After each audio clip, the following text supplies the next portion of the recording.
He described himself as being transformational, relationships, and collaboration. And when I met Ken just very early, I felt a sense of sincerity about what he was saying. And so my fourth dimension, if you will, regarding Ken Janke, thank you, is that of sincerity. Ken Janke.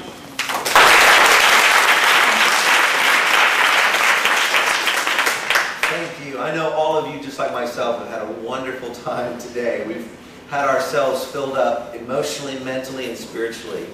And I know that as you listen to me talk, which was drawn out at my table tonight at dinner, that you might be able to tell there is a little bit of a southern accent that when I get tired, it starts to come out more and more. And that would be because I am from Dallas, Texas. And I tell people that while I wasn't born here in New Haven, I got here as quick as I could. I moved here to New Haven about almost 7 years ago, and I moved into the neighborhood of Fairhaven.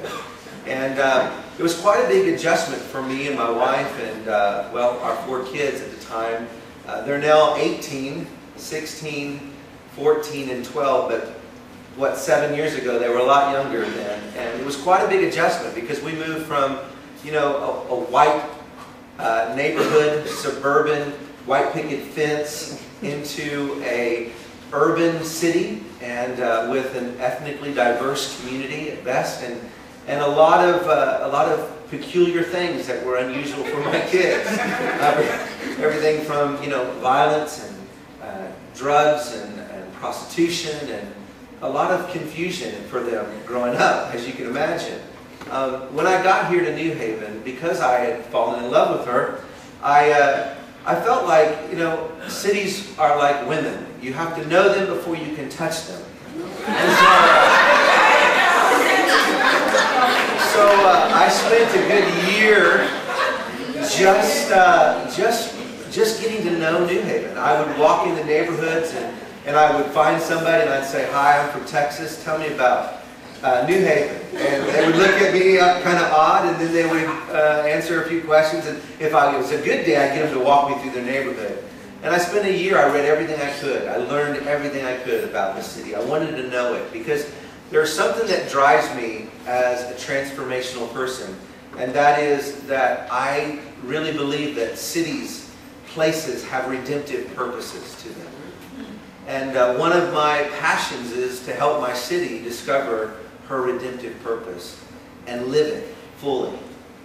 So this all began living in Fairhaven, and I was trying to figure out, what do I do with myself on a daily basis? And I started walking around my neighborhood, and there were 3 quick lessons that came to me. One, that whatever my mission or my pursuit was, mission was not something I do to people, it's something I do with people.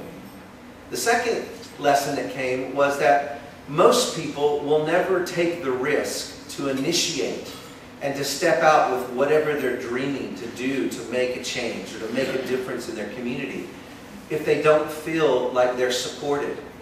And so the first time I walked up to one of my neighbors and asked them what was the dream that they held in their heart for their community or for their city, and they told me, I found myself compelled to say, well, I'll do that with you, which took me on a journey of the language of stewarding dreams. And I began to just ask others what they wanted to do and then say, well, you don't have to do that alone, I'll do it with you. The third lesson that came fast was that once people did have the courage to initiate, the next thing that often came was, well, a sense that I don't have everything that I need in order to accomplish this thing, especially if I'm going to drill down deep enough to tackle the systemic issue that I hope to be about. And so unless I was there to help surround them with people from diverse backgrounds, with interesting skills and knowledge bases that they could draw on, that they could go to for help and support, it was going to be hard work going forward. And it was out of these learnings that I, back on September the 9th of last year, decided, you know, if if it can work in a neighborhood, a community, which I have been serving for the last few years as the chair of the Chatham Square Neighborhood Association in my community, which is a really beautiful, dynamic community of people, of now about 150 individuals who are working together in community and in relationship to see our neighborhood transformed. The one thing I can say is in 6 years, I can honestly say it's possible to transform your community. When I came here and I said, you know, I want to see my city see her redemptive purpose realized, you know, when you say things like that, that's like saying, how do you eat an elephant, right? You know, and the saying is, well, you eat an elephant one bite at a time. And so for me, it was like, well, I don't know about all that, but I can at least start on my block, you know, and then I can go in my neighborhood. And I found amazing people that were there, that were willing to roll up their sleeves and sacrifice and serve and give themselves.